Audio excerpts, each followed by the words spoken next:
இருந்தவாறே தலை தாழ்த்தி பரலோகத்தின் தேவனை நோக்கி நாம் ஜெபம் செய்வோம். கிருபையும் இரக்கம் நிறைந்த எங்கள் பரலோகத்தின் தகப்பனே, மகிமையான இந்த நாளிகைக்காக உமக்கு நன்றி செலுத்துகிறோம். சிறிது நேரம் சத்தியத்தை தியானிக்கையில் வேதத்தின் மகத்துவங்களை காணும்படி எங்கள் இதய கண்களை திறந்தவர்கள் நீச பாவியாகிய முழுவதுமாய் மறைத்து நீர் மகிமைப்படும் இயேசு கிறிஸ்துவின் ஈடு இணையற்ற வல்ல நாமத்தினாலே ஜெபிக்கிறோம் நல்ல பிதாவே. ஆண்டவரும் உலக மீட்பருமா இயேசு கிறிஸ்துவின் ஈடு இணையற்ற வல்ல நாமத்தினாலே உங்கள் ஒவ்வொருவரையும் வாழ்த்துகிறேன், வரவேற்கின்றேன். கர்த்தர் ஈவாய் கொடுத்த இந்த லெந்தனும் நாட்களின் 4ஆம் ஞாயிறுக்காக ஆண்டவரை ஸ்தோத்திரிக்கின்றேன். கடந்த 3 வாரங்கள் அவருக்குள்ளாய் வெலப்படத்தக்கதான சிலாக்கியத்தை ஆண்டவர் நமக்கு தந்த தயவுக்காக ஆண்டவரை ஸ்தோத்திரிக்கின்றேன். தொடர்ந்து அவருடைய திருவுள சித்தத்தின்படி அவர் நம்மை நிரப்பி ஆசீர்வதிப்பாராக. விசுவாசம் உள்ளவர்களாய் நாம் அவரை கிட்டி சேரத்தக்கதான வாய்ப்பை ஆண்டவர் நமக்கு தந்திருக்கின்றார். நாம இந்த நாளிலே திருச்சபை நமக்கு கொடுத்திருக்கின்ற தலைப்பின் அடிப்படையிலே சிந்திக்க இருக்கின்றோம். விடுவிக்க அழைப்பு, கால் டு பி லிபரேட்டிவ் என்று ஆங்கிலத்திலே சொல்லப்பட்டிருக்கிறது. ஏசாயா 1ஆம் அதிகாரம் 17ஆம் வசனம் நாம் யாவரும் சத்திய வசனமாக சொன்னோம். நன்மை செய்ய படியுங்கள், நியாயத்தை தேடுங்கள், ஒடுக்கப்பட்டவனை ஆதரித்து திக்கற்ற பிள்ளையின் நியாயத்தையும் விதவையின் வழக்கையும் விசாரியுங்கள் என்று சொல்லப்பட்டிருக்கிறது. கர்த்தர் மனிதர்களை நன்மை செய்யும்படியாக அழைக்கிறார். நன்மை செய்வது என்பது இயல்பாக வருவதில்லை, அதை கற்றுக்கொள்ள வேண்டும். மற்றவர்களுக்கு உதவுதல், அன்புடன் நடத்தல், நேர்மையுடன் வாழ்தல் ஆகியவை தேவனுக்கு பிரியமான கிரியைகளாகும். ஆண்டவர் சொல்றாரு, நியாயத்தை தேடுங்க என்பதில் அநியாயத்திற்கு எதிராக நிற்கிறது, உண்மைக்கு துணை போகுதல், பலவீனமானவர்களுக்கு ஆதரவு அளித்தல் என்பவை உள்ளடங்கும். ஒடுக்கப்பட்டவர்கள் என்பவர்கள் சமுதாயத்தினாலே, குடும்பத்திலே என்கின்ற நிலையிலே அவர்கள் சூழல்ல நாம துன்புறுகிறவர்களுக்கு உதவி செய்கிறவர்களாக, அவர்களுக்கு எதிரான அநியாயத்தை தடுக்க முயற்சிக்கிறவர்களாக, அடிமைப்பட்டவர்களை விடுவிக்கிறவர்களாக இருக்க வேண்டும் என்று ஆண்டவர் எதிர்பார்க்கிறார். திக்கற்றவர்களுக்கு ஆகாரம் கொடுத்தல், ஆதரவு கொடுத்தல், அவர்களுக்கு எதிரான அக்கிரமங்களுக்கு எதிராக குரல் கொடுத்தல், இது மிக முக்கியமான நிகழ்வு.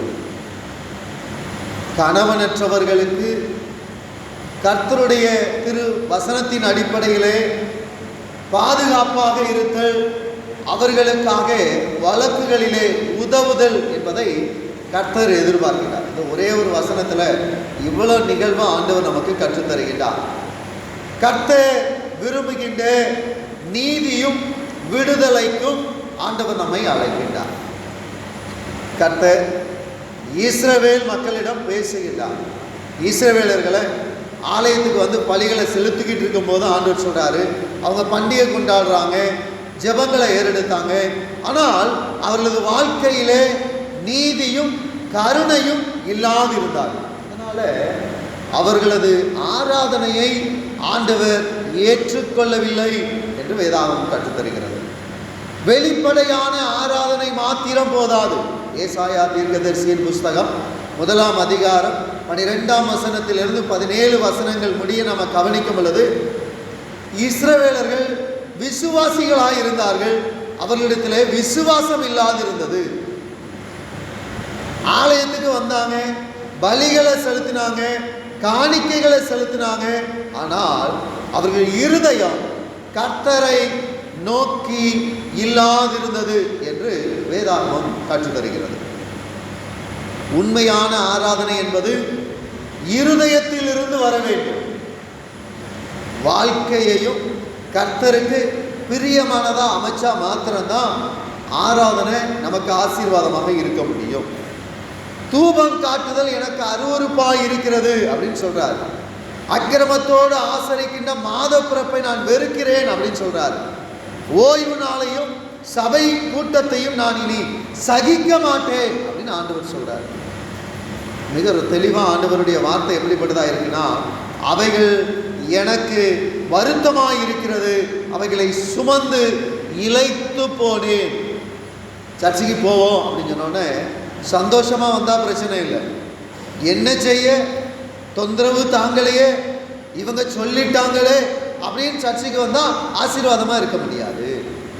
ஆண்டவரை ஆராதிக்க நாம் கடந்து வரும் பொழுது நாம் நினச்சிக்கிட்டு இருக்கலாம், லட்சக்கணக்கில் ஆண்டவருக்கு கொடுத்துட்டா ஆண்டவர் பாவங்களை மன்னிச்சுவார். வேதாகமம் அப்படி சொல்லவில்லை. லட்சியத்தோடு பாவங்களை உணர்ந்து அறிக்கை செய்து விட்டுவிட்டால் ஆண்டவர் மன்னிப்பார். அப்படி இல்லைன்னா நாம் செலுத்துகின்ற பலிகளை ஆண்டவர் பிரியப்படுகிறவராய் இருக்க மாட்டார். தூபம் காட்டுதல் எனக்கு அருவருப்பாய் இருக்கிறது. உடனே நாம மற்றவங்கெல்லாம் தூபம் காட்டுறாங்களா அதை பற்றி இதில் போட்டுங்க. இல்லை இல்லை இல்லை. தூபம் காட்டுதல் என்பது ஜெபத்தோடு பின்னி பிணைக்கப்பட்டது. தூபம் அப்படிங்கிறது கீழே இருந்து மேலே நோக்கி என்ன செய்யும், போய்கிட்டு இருக்கும். நம்முடைய ஜெபம் கீழே இருந்து மேலே நோக்கி போகின்ற அனுபவம். ஆண்டவர் சொல்றாரு, உங்கள் தூபம் காட்டுதல் எனக்கு அருவருப்பாய் இருக்கிறது. ஏன் அருவருப்பாய் இருக்குன்னா, நீ எப்போ பார்த்தாலும் டும் டும் ஜபம் தான் பண்ற, எப்போ பார்த்தாலும் டும் டும் ஜபம் தான் பண்ற. அது என்ன டும் டும் ஜபம் அப்படின்னா, எல்லாருக்கும் தெரிந்த ஒரு ஜபம். எப்போ கேட்டாலும் வேண்டும் வேண்டும் வேண்டும் வேண்டும் வேண்டும் வேண்டும் வேண்டும். ஆண்டவரும் அதைத்தான் சொல்றாரு, வேண்டும். உனக்குள் மாற்றம் வேண்டும், உன் குடும்பத்திற்குள் ஆசீர்வாதம் வேண்டும், உன் குடும்பம் மேன்மைப்படுத்தப்பட வேண்டும்.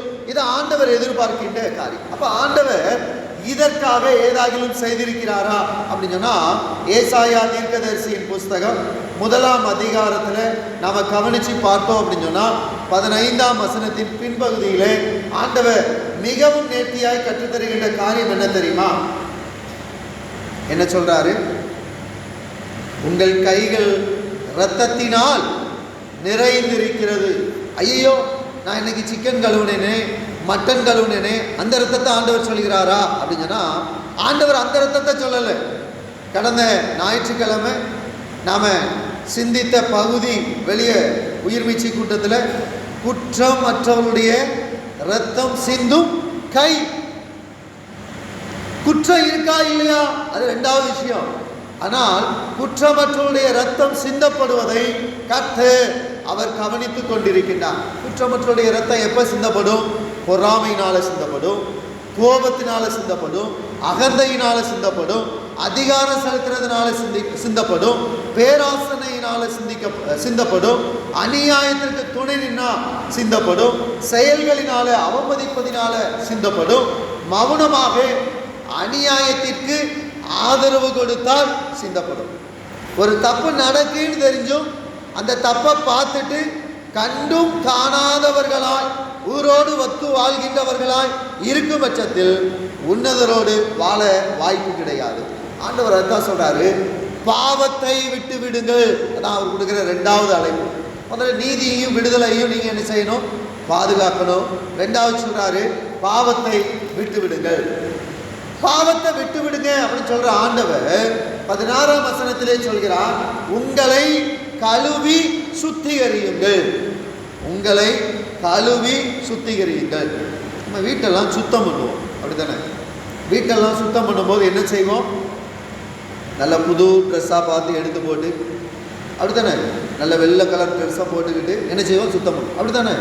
வீட்டை சுத்தம் பண்ணும்போது இல்லை. வீட்டை சுத்திகரிக்கும் பொழுது நாம் அடிக்கடி பயன்படுத்தாத, இனிமேல் அடிக்கடி பயன்படுத்தக்கூடாத ஒரு ட்ரெஸ்ஸை என்ன செய்வோம்? பயன்படுத்துவோம். அந்த ட்ரெஸ்ஸை போட்டு வீடெல்லாம் சுத்தம் பண்ணி முடிச்சதுக்கப்புறம் அந்த ட்ரெஸ்ஸை அந்த கழுத்தி தூர போட்டுருவோமா? இல்லை. அதை மீண்டும் என்ன செய்வோம்? சுத்தி பயன்படுத்தாத, அடிக்கடி பயன்படுத்தாத ஒரு ஆடையை, வஸ்திரத்தை நாம் மீண்டும் சுத்திகரிக்கின்றோம், ஏன் அப்படின்னு சொன்னால் என்னைக்காவது ஒரு நாள் இது என்ன செய்யலாம், பயன்படலாம். ஆண்டவர் சொல்கிறார், உங்களை கழுவி சுத்திகரிங்கள். உடனே நம்ம சொல்லுவோம், ஆமையா ஞாயிற்றுக்கிழமை நான் தலைக்கு குளிச்சிருவேன் தெரியுமா. மற்ற நாள் நம்ம குளிச்சோமோ குளிக்கலையோ, ஞாயிற்றுக்கிழமை நான் தலைக்கு குளிச்சிருவேன். ஏன், கம்யூனியன் சர்வீஸுக்கு போகிறேன்ல, கம்யூனியன் சர்வீஸுக்கு போகிறதுனால நான் புது ட்ரெஸ்ஸு போட்டு வந்துடுவேன் தெரியுமா. ஆண்டவர் என்ன கேட்கிறார் தெரியுமா, உங்கள் சரீரம் பிரகாரமான சுத்திகரிப்பை அவர் கேட்கவில்லை. நீங்கள் என்ன சட்டை போட்டுட்டு வந்தீங்கன்னு அவர் கேட்கல. உங்கள் சரீரம் சுத்திகரிக்கப்பட்டிருக்கிறதா, ஆத்தும சுத்திகரிப்பு உங்களிடத்தில் இருக்கிறதா.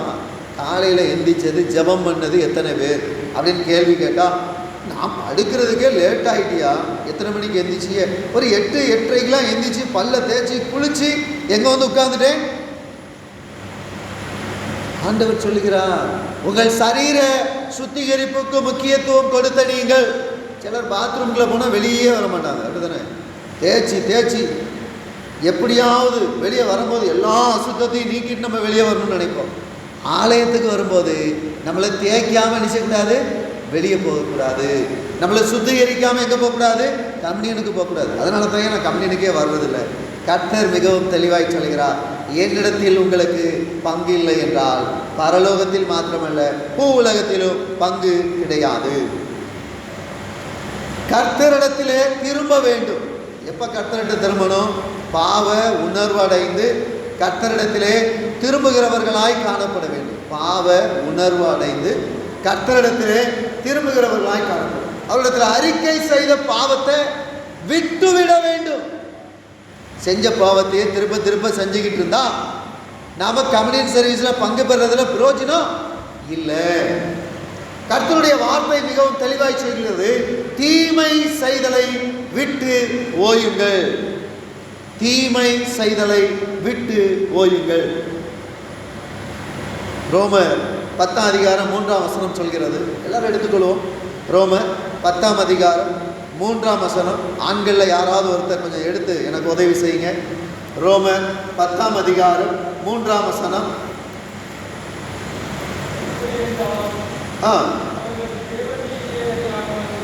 அவர்கள் தேவ நீதியை அறியாமல்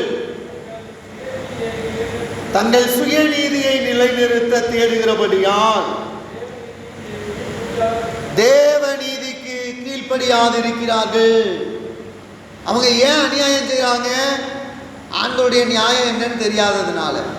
அவங்க எதனால இதை துணிகரமாக செய்கிறாங்க, ஆண்டவர் கேட்பாருங்கிறத உணராதபடியினால் என்று வேதாகமம் கற்றுத்தருகிறது. இரண்டாவது காரியம், ஏழைகளை ஒடுக்குகின்ற காரியம். 2 ராஜாக்கள் 21ஆம் அதிகாரம் 16ஆம் வசனத்தில் மனோசே அப்படிங்கிற ஒரு ராஜாவை குறித்து சொல்லப்பட்டிருக்கு.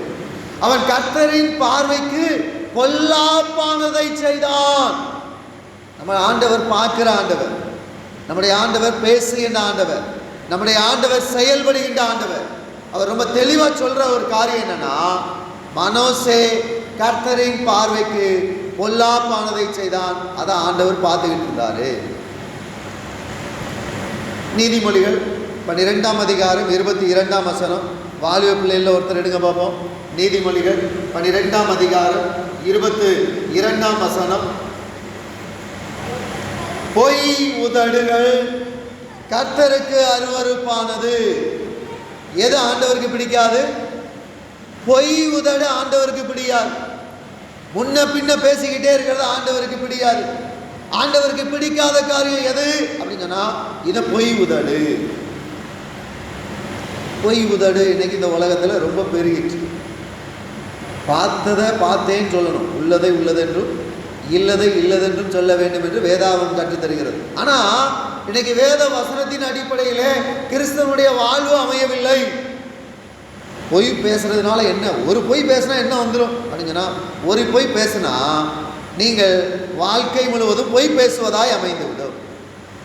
அல்லேலூயா. புரிந்து கொள்ளணும். ஒரு பொய் பேசினா வாழ்க்கை ஃபுல்லாக என்னதான் பேசிக்கிட்டே இருக்கணும். அந்த பொய்யை மறைக்கிறதுக்காக இன்னொரு பொய், அந்த பொய்யை மறைக்கிறதுக்காக இன்னொரு பொய், வரிசையாக போய் பேசிக்கிட்டே இருக்க வேண்டிய சூழல் ஏற்படும். 4வது காரியம், தீமை செய்தலில் எது இருக்கு அப்படின்னு சொன்னால், உபாகமம் 27ஆம் அதிகாரம் 19ஆம் வசனம். உபாகமம் 27ஆம் அதிகாரம் 19ஆம் வசனத்துல இந்த வசனம் நமக்கு கற்றுத்தருகிறது. நியாயத்தை புரட்டுகிறவன் சபிக்கப்பட்டவன். யாரு?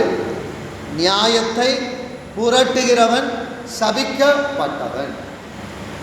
ஆண்டவர் சொல்றாரு, நீ நன்மை தெரிஞ்சோம் அந்த நன்மையை செய்யாம போனா அது என்னது? பாவம். நீ நன்மை செய்ய அறிஞ்சிருந்தோம் அந்த நன்மையை செய்யாம போனா அது பாவம். ஆண்டவர் இந்த பகுதியிலே மீண்டும் அவர் நமக்கு கற்றுத்தருகின்ற நிகழ்வு என்ன அப்படின்னா, ஏசாயா தீர்க்கதரிசியின் புஸ்தகம் இந்த 1ஆம் அதிகாரத்துல ஆண்டவர் 17ஆம் வசனத்துல தெளிவா கற்றுத்தருகிறார். நன்மை செய்ய அழைப்பு, நன்மை செய்ய அழைப்பு.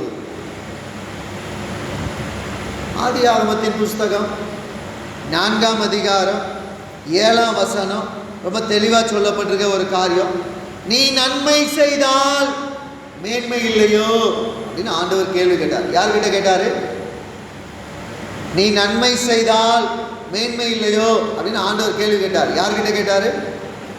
உங்ககிட்ட இது வரைக்கும் கேட்டதே இல்லையா? ஆண்டவர் உங்ககிட்ட இது வரைக்கும் கேட்டதே இல்லையா? எத்தனையோ நேரம் கேட்டாலும் காயினுக்கு காது கேட்டுச்சு, நமக்கு என்ன கேட்க மாட்டேங்குது? காது கேட்க மாட்டேங்குது. அது எதுக்கு? ஆண்டவர் சொல்றதை கேட்டுட்டா திருப்பி மனம் திரும்ப வேண்டியிருக்கும். அதனால என்ன செய்யணும்? அமைதியாக அது பாட்டுக்கு நாம செய்ய வேண்டியதை செஞ்சிடணும். காயின் ஆண்டவர்கிட்ட பொய் சொல்லிட்டு போட்டு தள்ளிட்டு ஆண்டவர்கிட்ட பொய் சொன்னா, ஆனால் நாம என்னன்னா ஆண்டவர்கிட்ட ஒண்ணுமே தெரியாத மாதிரி வந்து நிற்போம். யார் மாதிரினா யூதாஸ் காரியத்து மாதிரி. ஆண்டவர் பேசிக்கிட்டு இருக்கார், உங்களில் ஒருவன் என்ன காட்டி கொடுப்பான் அப்படின்னு பேசிக்கிட்டு இருக்கார். அப்போ அங்கே இருக்கிறவங்க எல்லாரும் ஐயா நானா ஐயா, ஐயா நானா ஐயா அப்படின்னு சொல்லி எல்லாரும் கேட்டாங்க. ரொம்ப முக்கியமாக யார் கேட்டா? யூதாசும் கேட்டான். இன்னைக்கு இந்த உலகத்தில் நன்மை செய்கிறவங்க குறைஞ்சு போனாங்க. எப்படி கேள்வி கேட்பாங்கன்னா, நானா செஞ்சேன், நானா சொன்னேன், நானா பேசுனேன். ஆண்டவர் மிகவும் தெளிவாய் சொல்லுகிறார், நீங்கள் ஆகாயத்துக்கு மேலே போய் பேசினாலும் தெரியும், ஆழத்துக்குள்ள போய் பேசினாலும் தெரியும், அவருடைய கண்களுக்கு மறைவான இடம் ஒன்றுமில்லை. நன்மை செய்கிறதுக்கு முதல்ல படிங்க. நன்மை செய்யலைன்னா ஆசீர்வதிக்கப்பட முடியாது. கலாத்தியர் 6ஆம் அதிகாரம் 9ஆம் வசனம் பாடகர் குழுவில் யாராவது எடுத்து வாசிக்கலாம்.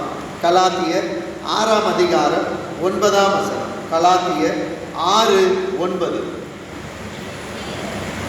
தயவு செய்து பாடகர் குழு கொடுத்துருவோமாம்மா? பாடகர் குழு அவங்கள்ட்ட சொல்லியிருக்கோம்ல, எடுத்துக்காங்க. சொல்லுங்க. கலாத்தியர் 6:9. கலாத்தியர் 6:9. நீங்க 5:9 பார்த்துக்கிட்டு இருக்கீங்க. 6:9. நன்மை செய்கிறதில் சோர்ந்து போகாமல் இருப்போமாக. இன்னைக்கு நமக்கு இருக்கிற பிரச்சனை என்ன தெரியுமா? நான் நன்மை செஞ்சு என்னத்தை கண்டேன், நான் எல்லாத்தையும் செஞ்சு என்னத்தை கண்டேன். ஆண்டவர் சொல்கிறார், நன்மை செய்கிறதில் சோர்ந்து போகாமல் இருங்கள். தேளுன்னு தெரியும், அடிக்கடி சொல்லுகின்ற ஒரு உதாரணம் அதுதான். தேளுன்னு தெரியும், தண்ணியில் விழுந்துட்டு நம்ம கையை வச்சு தூக்குனா என்ன செய்யும்? கொட்டும். கொட்டுனா நாம் என்ன செய்வோம்? ஐயோ என்ன கொட்டிட்டியே, நான் உனக்கு தானே உதவி செஞ்சேன் அப்படின்னு அதுக்கிட்ட சொல்லிக்கிட்டு இருப்போமா? இல்லை. அந்த தேலை ஒன்று தண்ணியிலேருந்து எடுத்து கரையில் விடுறதுக்கு முயற்சி பண்ணணும். என்னையா கொட்டினா நீ இன்னும் அப்படி அப்படின்னு சொல்லி தண்ணிக்குள்ள வச்சு ஒரே அமுக்கானு செஞ்சிடணும், அமைக்கிறணும். அப்படித்தானே? இந்த 2வது உள்ள அமைக்கிறணும்னு சொல்கிறதுக்கு மட்டும் 35 பேர் அமைக்கிறணும்னு சொல்கிறோம். ஆனால் தூக்கி தண்ணியிலேருந்து வெளியே விடுறதுக்கு ஒருத்தர் சத்தம் காட்ட முடியும். காரணம் என்ன தெரியுமா? என்ன கொட்டினதுக்கு அப்புறம் நான் அமுக்காம நிச்சய மாட்டேன், விட மாட்டேன். வேதாகமம் சொல்கிறது, நன்மை செய்கிறதில் சோர்ந்து போகாமல் இருங்கள். அந்த தேளன்னு தெரிஞ்சதுக்கு அப்புறம் அதை தூக்கி வெளியே விட வேண்டியது மனுஷனுடைய சுபாவம். தேளா இருந்து கொட்ட வேண்டியது தேளோட சுபாவம். சிலர் தேள் மாதிரியே இருப்பாங்க. நீங்க எத்தனை நேரம் சொன்னாலும் அவன் கொட்டிக்கிட்டே தான் இருப்பான். நீங்க எத்தனை நேரம் திருத்தினாலும் அவன் திருந்த மாட்டான். ஆனா அவன் திருந்தலைங்கிறதுக்காக நீங்கள் அவர்களை போல் மாறிவிடக் கூடாது என்பதை வேதாகமம் கற்றுத்தருகிறது. எபிரேயர் 13ஆம் அதிகாரம் 16ஆம் வசனம். ஆமாம் பாப்பா நீ எடுத்துருமா? எபிரேயர் 13:16 311ஆம் பக்கத்தில். சின்ன பிள்ளைகள் எல்லாரும் கையில் எடுங்க. எபிரேயர் 13ஆம் அதிகாரம் 16ஆம் வசனம். பாப்பா வாசிங்க.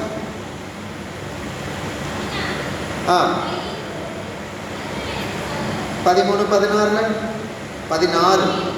அன்றியும் நன்மை செய்யவும் தான தர்மம் பண்ணவும் மறவாதிருங்கள்.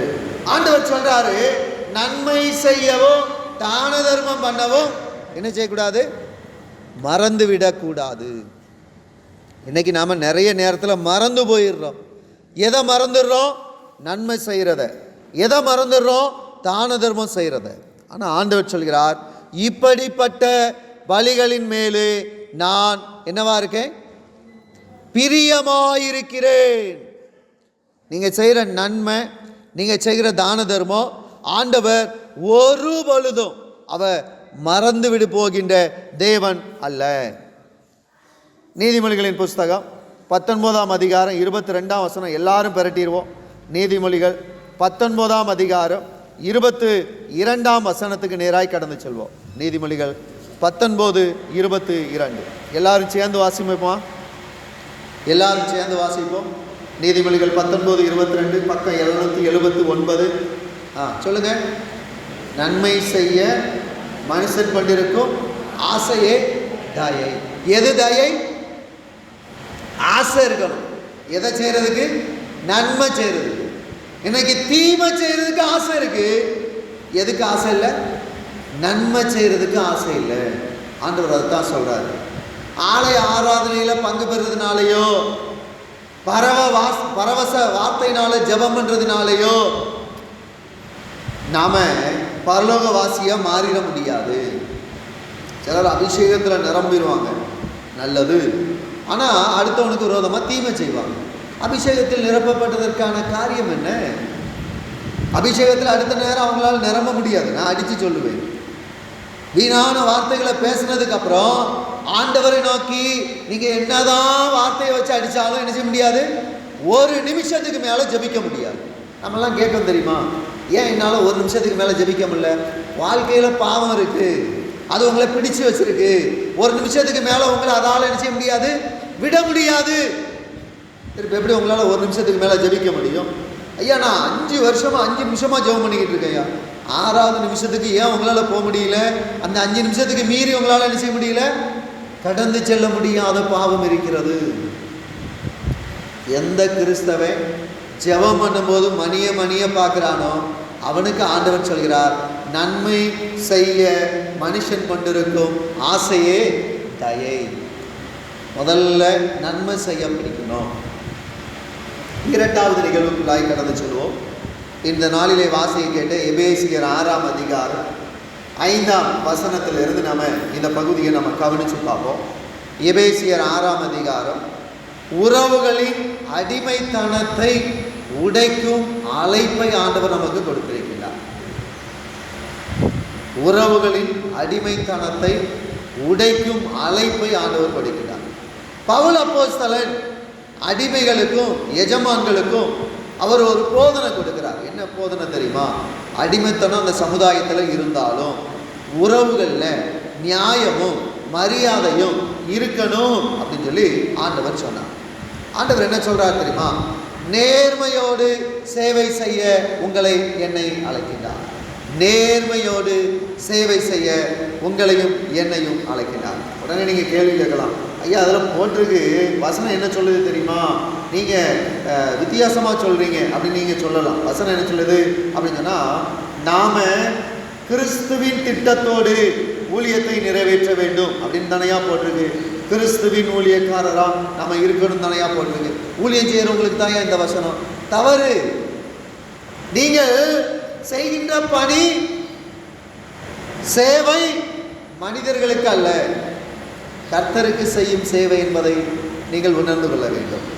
ஆசிரியராக இருக்கீங்களா? ஒரு பிள்ளை படிக்கவே இல்லையா? அந்த பிள்ளையை கூப்பிட்டு திருப்பி சொல்லி கொடுத்தோம், அது கேட்கவே இல்லையா? நீ சொன்னாலும் கேட்க மாட்டேன் அப்படின்னு சொல்லி விட்டுருவோமா? இல்லை. அப்படி விட்டுருந்தா நான் உலகத்தில் கீழே உட்காந்துக்கிட்டு இருந்திருப்பேன். என்னுடைய ஆசிரியர் விடலை, என்னை கூப்பிட்டாரு, எனக்கு கற்றுத்தர ஆரம்பித்தார். மிகவும் தெளிவார். இதில் பெரிய விஷயம், அவர் வரலாற்று ஆசிரியர், எனக்கு கணக்கு பாடம் எடுப்பார். அல்லேலூயா. அவர் என்ன ஆசிரியர்? வரலாற்று ஆசிரியர். எனக்கு கணக்கு பாடம் சொல்லி தருவார். உனக்கு ஏதாவது சந்தேகம்னா சொல்லு. ஹிஸ்ட்ரியில் நல்ல மார்க் எடுக்கிற, ஆனால் எதில் மார்க் எடுக்க முடியுங்க? மேக்ஸில் ஏன் குறையிற, இதை மாதிரி படி, இப்படி சொல்லு அப்படின்னு சொல்லி எனக்கு கற்றுக் கொடுப்பான். ஏன் இதை சொல்லுகிறேன் என்றால், மற்றவர்கள் பார்க்கும்போது மட்டும் வேலை செய்கிற ஒரு சிலர் இருப்பாங்க. சிலர் அந்த ஆசனத்தில் பார்த்தீங்கன்னா விழுந்து விழுந்து பெட்டி தூக்குவாங்க. எப்போன்னா கேமரா எடுக்கும்போது மட்டும். அல்லேலூயா. இன்னும் சிலர் இருப்பாங்க விழுந்து விழுந்து இடத்துக்கு ஓடுவாங்க. எப்போ? கேமரா பின்னால் வந்துக்கிட்டு இருக்கும்போது. கேமரா அந்த பக்கம் போனோடனே இலை எடுக்கிற வேலையும் போச்சு, அவங்க வேலையும் போச்சு. அதை செய், இதை செய், நான்லாம் எவ்வளோ ஒழுங்காக செஞ்சேன்னு தெரியுமா? எப்போ? கேமரா வரும்போது மட்டும் செஞ்ச. கர்த்தர் பார்த்து கொண்டிருக்கும் பொழுது செய்கிறவர்கள் பாக்கியவான்கள். கடமைக்காக செய்கிறவர்களை கர்த்தர் ஒருபொழுதும் பார்ப்பதில்லை. உள்ளத்தில் உண்மை இருக்கணும், செயல் அப்படின்னா தான் உண்மை வரும். கர்த்தர் என்னை காண்கின்றார் என்கிற உணர்வோடு கர்த்தருக்கு பிரியமான சேவையாக என்ன செய்யணும்? செயல்படணும். சிலர் கொஞ்சம் கண்ணு தெரியாதவங்க கடைக்கு வந்துட்டாங்கன்னா இருக்கிறது எல்லாத்தையும் ஏற்றி விட்டுருவாங்க. இதெல்லாம் கொண்டு போங்க, நல்லது தான், டேட்லாம் முடிஞ்சதெல்லாம் அடித்து இதான் சமையணும் அள்ளி வீசிடுவாங்க. அப்படி செய்கிறவர்கள் மீது கர்த்தர் என்ன செய்ய முடியாது? பிரியமாக இருக்க இயலாது. அது தவறு, பாவம், அது உண்மை. அதில் உண்மை என்ன இருக்குங்கிறத புரிந்து செயல்படுகிறவர்களாக இருக்க வேண்டும். வேதாகமம் சொல்கிறது 8ஆம் வசனத்திலே, எல்லாரும் சேர்ந்து வாசிப்போம். எபேசியர் 6:8, மனுஷருக்கென்று வேலை செய்யாமல் கர்த்தருக்கென்று நல்மனதோடு வேலை செய்யுங்கள். அப்படித்தானே? கர்த்தருக்கென்று வேலை செய்யுங்கள். மனிதர் பார்க்கவில்லை என்றாலும் கர்த்தர் நம்முடைய செயல்களை பார்க்கிறார் என்கின்ற உணர்வு வேண்டும். நன்மை செய்தவர்களுக்கு நிச்சயமான நியாயமான பதிலை ஆண்டவர் இம்மையிலும் மறுமையிலும் தர வல்லமை உள்ளவராக இருக்கிறார். மனிதர்கள் பாராட்டம் மறந்துடலாம், கர்த்தர் ஒருபொழுதும் என்ன செய்யறதில்லை? மறப்பதில்லை. கர்த்தர் ஒருபொழுதும் பதவியை பார்க்க மாட்டார், பணத்தை பார்க்க மாட்டார். அவர் மனத்தையும் செயல்களையும் பார்ப்பார். வேதாகமம் மிகவும் தெளிவாய் கற்றுத்தருகிறது. வெளிப்படுத்தின விசேஷம் 22ஆம் அதிகாரம் 12ஆம் வசனம், கடைசி பகுதி. எல்லாரும் எடுத்துக்கலாம், ரொம்ப எளிமையான ஒரு பகுதி. பைபிளில் பெறணும்னு சொன்னால் ரொம்ப ஈஸியாக எடுக்கிற ஒரு வசனத்தில் இதுவும் ஒன்று. என்ன பகுதி? அவனவன் அவனவனுடைய கிரியைகளின்படி அவனவனுக்கு நான் அளிக்கும் பலன் என்னோடு கூட. It's already deposited. It's already deposited. நீங்கள் என்னெல்லாம் செஞ்சீங்களோ அதற்குரிய பலன் ஆண்டவரோடு கூட என்ன செய்யும்? வரும். ஐயா வந்துருமா? வர்றதுக்கு வாய்ப்பு இருக்கா? ஆண்டவர் அதைத்தான் காயின்னு சொல்றாரு, நன்மை செய்தால் மேன்மை இல்லையோ. 6ஆம் அதிகாரம் 9ஆம் வசனம் எபேசியர்ல சொல்லப்பட்டிருக்க ஒரு காரியம் என்ன அப்படின்னா, அதிகாரத்தை சரியாக பயன்படுத்த அழைப்பு. சிலருக்கு அதிகாரம் இருக்குங்கிறதுனால என்ன வேணாலும் செஞ்சுக்கலாம், எப்படி வேணாலும் செஞ்சுக்கலாம் அப்படிங்கிற எண்ணம் நிறைய பேர்கிட்ட இருக்கு. பொதுவாக ஆசிரியர்கள் கையில் இப்போ எத்தனை மார்க்கு கையில் இருக்குது? எத்தனை மார்க்கு கையில் இருக்குது? டீச்சர்ஸுக்கு மட்டும்தான் தெரியும். எத்தனை மார்க்கு கையில் இருக்குது? 10 மார்க் இருக்குது. நீ மட்டும் ஒழுங்காக படிக்கலைன்னு வச்சுக்கியேன், மார்க்கை குறைச்சிடுவேன். பயங்காட்டுறதுக்காக தான் அப்படி சொல்லுவாங்களே தவிர, நம்ம மார்க்கை குறைக்கணும்னு அவங்க என்ன செய்ய மாட்டாங்க, சொல்ல மாட்டாங்க. ஆனால் இங்கே பயன்படுத்துகின்ற காரியத்தில் அதிகாரம் வித்தியாசமாக இருக்கு. அதிகாரம் அநியாயத்திற்கு பயன்படுத்தப்படக்கூடாது. இன்னைக்கு நிறைய பேருக்கு அதிகாரம் இருக்கிறதுனால அந்த அதிகாரத்தை தவறான சூழ்நிலைக்கு பயன்படுத்துகிறாங்க, அச்சுறுத்துவாங்க. நீ மட்டும் இதை செய்யலைன்னு வச்சுக்கியேன், நான் இதை இப்படி செஞ்சிருவேன் பார்த்துக்க அப்படின்னு சொல்லி பயம் வருத்துவாங்க. தமிழில் ஒரு அருமையான பழமொழி உண்டு, மடியில் கணம் இருந்தால் வழியில் பயம் இருக்கும். மடியில் கணம் இல்லைன்னா வழியில் என்ன செய்ய வேண்டாம், பயப்பட வேண்டாம். இன்னைக்கு மடியில் கணம் இல்லை, எங்கெல்லாம் கணம் இருக்குது? கழுத்தில் கணம் இருக்குது. உண்மை தானே? தூங்கிட்டோம் பஸ்ஸில் போகும்போது, டப்புன்னு முழிச்ச உடனே முதல்ல எங்கே தான் கை போகுது? முதல்ல எங்கே தான் கை போகுது? இருக்கா? வேதாகமம் கற்றுத்தருகிறது, பயமுறுத்துகிறவர்களாய் நாம் இருக்கக்கூடாது, அதிகாரத்தை கொண்டு ஒடுக்கக்கூடாது. நிறைய பேருக்கு அதிகாரம் இருக்குங்கிறதுனால ஒடுக்கிறவர்களாய் காணப்படுவாங்க. சிலர் என்ன செய்வாங்கன்னா, சர்ச்சில் மற்றவங்களெல்லாம் அழகாக வேலை வாங்குவாங்க. அது ஒரு பெரிய கலை. ஆனால் நான் இல்லைன்னு சொல்லலை. ஆனால் மற்றவங்களெல்லாம் வேலை வாங்கிட்டு எந்த வேலையும் என்ன செய்ய மாட்டாங்க, அவங்க செய்ய மாட்டாங்க. இது சர்ச்சில் உள்ளதை நான் ஏன் உதாரணத்துக்கு சொல்லனா, சிலர் ஆஃபீஸில் இருக்கும்போது வேலை மற்றவங்களெல்லாம் வாங்குவாங்க, அவங்க எந்த வேலையும் என்ன செய்ய மாட்டாங்க, செய்ய மாட்டாங்க, அமைதியாக உட்காந்துருக்காங்க, அது வாடுக்கு இருக்காங்க. நாம் வேதாகமம் கற்றுத்தருகிறது, நீங்கள் முதலாளியாக இருந்தாலும் தொழிலாளியாக இருந்தாலும் நீங்கள் அனைத்தையும் அறிந்திருக்கிறவர்களாய் மாத்திரமல்ல செயல்படுத்துகிறவர்களாய் இருக்க வேண்டும் என்று ஆண்டவர் எதிர்பார்க்கின்றார். நீங்கள் யாரை பார்க்கணுன்னா, வேலை செய்கிறவனை பார்க்கறதுக்கு முன்னாடி யாரையும் பார்க்கணும், ஆண்டவரையும் பார்க்கணும். ஏன் அப்படின்னா, நீங்கள் எங்கே இருந்து என்ன செஞ்சாலும் அவர் உங்களுக்கு நியாயம் செய்ய வல்லமை உள்ளவராக இருக்கிறார். அவர் நியாய தீர்ப்பை செய்ய வல்லமை உள்ளவராக இருக்கிறார். இதை நாம் புரிந்து கொள்ள வேண்டும். இரண்டாவது காரியம், பட்சபாதம் இல்லாது இருக்க வேண்டும். ஏன் பட்சபாதம் இல்லாதவராக இருக்கணும்னா, ரோமர் 2:11 சொல்லப்பட்டிருக்கு, தேவனிடத்தில் பட்சபாதம் இல்லை. ஆண்டவர்கிட்ட பட்சபாதம் இல்லை. அவன்கிட்ட பணம் இருக்கு, அவன்கிட்ட பதவி இருக்கு, அவன்கிட்ட அதிகாரம் இருக்கு.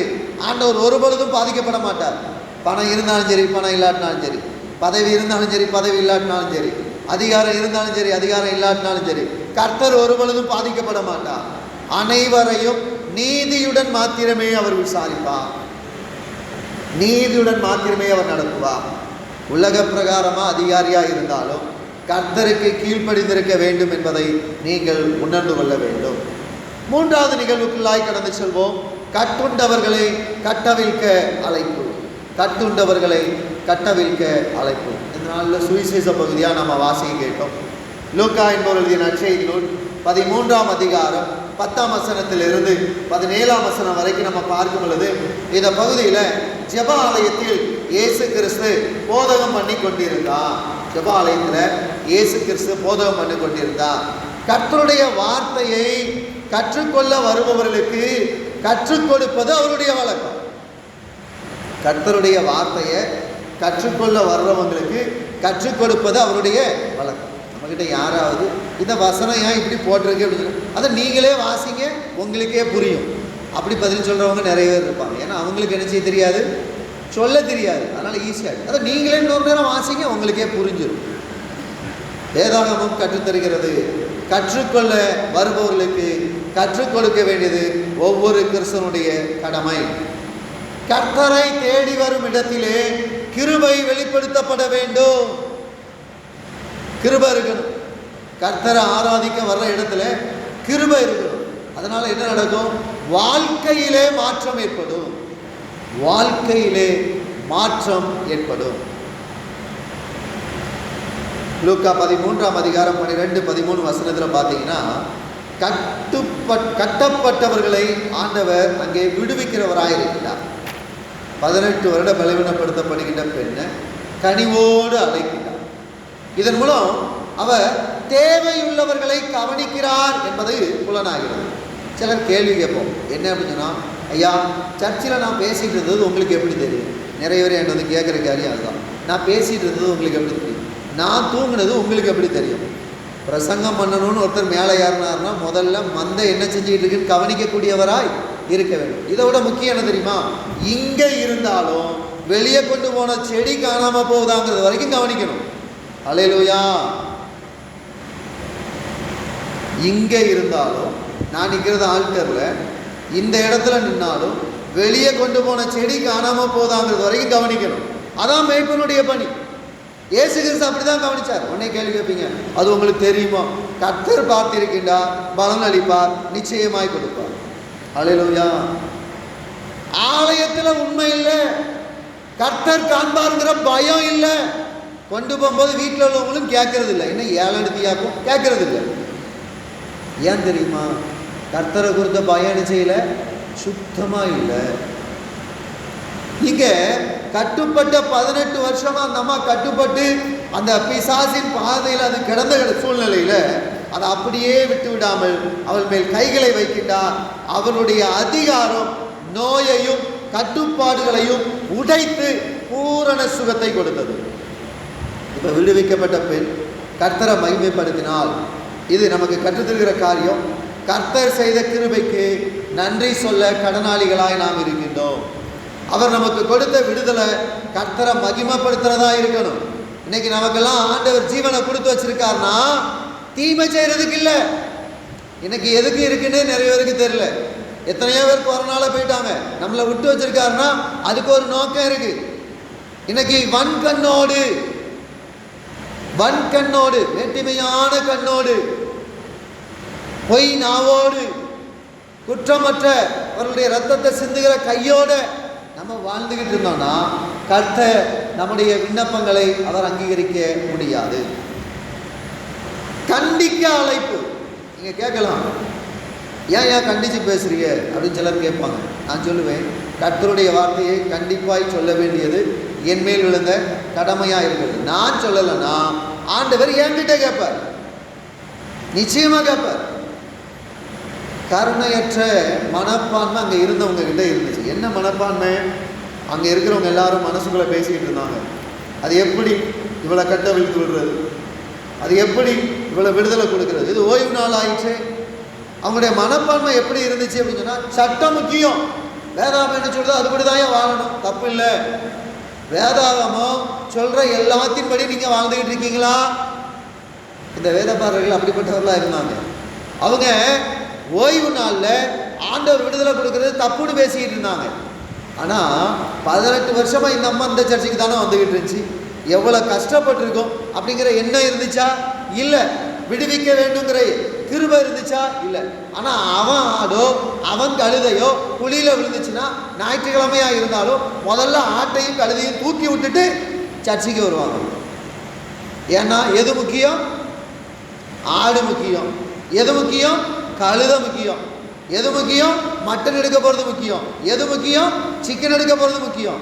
எது முக்கியம் கிடையாது? ஆராதனை முக்கியம் கிடையாது. கர்த்தர் மிகவும் தெளிவாக எச்சரிக்கின்ற காரியம், அங்கே மத சட்டங்களை ஆண்டவர் பெரிதாக கருதவில்லை. மனிதனுடைய நல்வாழ்வு மிக அவசியம் என்பதை ஆண்டவர் கற்றுத் தந்திருக்கிறார். அப்படி ஆண்டவர் எப்படிப்பட்டவர்னா கவனிக்கின்றவர். எப்படி கவனிப்பார் தெரியுமா? 18 ஆண்டு அந்த அம்மா சர்ச்சைக்கு வந்திருக்கும், நடக்க முடியாமல் வந்திருக்கும், தவுண்டு வந்திருக்கலாம், எப்படியோ அந்த அம்மா சர்ச்சைக்கு வந்திருக்கும். அங்கே இருக்கிறவங்க எல்லாரும் அந்த பெண்ணை எப்படி பார்த்துருப்பாங்க? ஒரு ஓரமாக கிடையாது கிளவி. உன்னை யாரு வர சொன்னா? உன்னை யாரு வர சொன்னா? நான் தாளந்து நகர் என்கின்ற சேகரத்தில் பணியாற்றும் பொழுது ஒரு தாய் ரொம்ப வயசானவங்க, அவங்களால ஆலயத்துக்கு கம்யூனியன் சர்வீஸுக்கு மட்டும்தான் என்ன செய்ய முடியும், வரவே முடியும். தவுண்டு வந்தால் பரவாயில்ல, ஊர்ந்து வருவாங்க. சரியா? வீடு பக்கத்துலேயும் கிடையாது, ஊர்ந்து வந்து வெளியே வந்து உட்காந்துருப்பாங்க. உடனே அங்கே வரலாம், ஒரு சேலையை மாற்றிட்டு வந்திருக்க வேண்டியதானே, ஏன் அதை செஞ்சுட்டு வந்திருக்க வேண்டியதானே, இதை செஞ்சுட்டு வந்திருக்க வேண்டியதானே பேசுகிறவங்க இருப்பாங்க. நான் அவங்களெல்லாம் பார்த்து சொல்லுவேன், அந்த அம்மாவை தூக்கிக்கிட்டு வந்திருக்க வேண்டியதானே, அந்த அம்மாவை கூப்பிட்டு வந்திருக்க வேண்டியதானே. இதெல்லாம் பேசுறதுக்கு என்ன இல்லை? மனசு இல்லை. குற்றம் கண்டுபிடிப்பதும் குறை கண்டுபிடிப்பதும் அந்த குற்றத்தை பெரிதுபடுத்துவதும் குற்றத்தை விரிவுபடுத்துவதும் மாத்திரம்தான் அங்கே இருந்துச்சு. இந்த பாடுகளோடு வந்திருந்த பெண் சமுதாயத்தினாலோ சபையினாலோ அவ முக்கியமாய் கருதப்படாதவ.